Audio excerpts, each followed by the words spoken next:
আজ আমি ইডলির রেসিপি বলছি। রাত্রেই ডাল আর চাল ভিজিয়ে রেখে দিয়েছিলাম, কয়েক ঘন্টা ভিজানোর পরে সেটা আমি গ্রাইন্ড করে দিয়েছিলাম। আর ওভারনাইট এটা ফার্মেন্টেশনের জন্য রেখে দিয়েছিলাম, কিন্তু ওইটা জলটা আমি পরের দিন গাছের মধ্যে দিয়ে দিই। এটা ফেলি না, অ্যাকচুয়ালি খারাপ লাগে ফেলতে।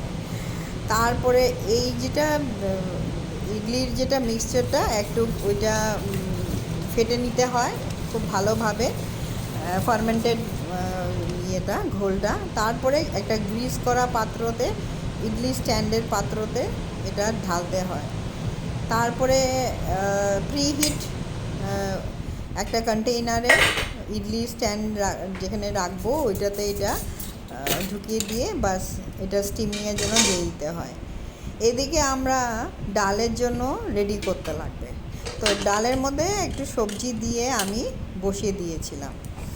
তারপরে চাটনির জন্য আমি একটা প্যানে লঙ্কা, কাঁচা লঙ্কা, শুকনো লঙ্কা, কাঁচা লঙ্কা আর টমেটো আর রসুন একটু তেলের মধ্যে দিয়ে একটু এপিট উপিট ফ্রাই করে, তারপরে এটা যখন ভালো করে একটু ফ্রাই হয়ে যায় এটা আমি মিক্সচারে গ্রাইন্ড করে নিই।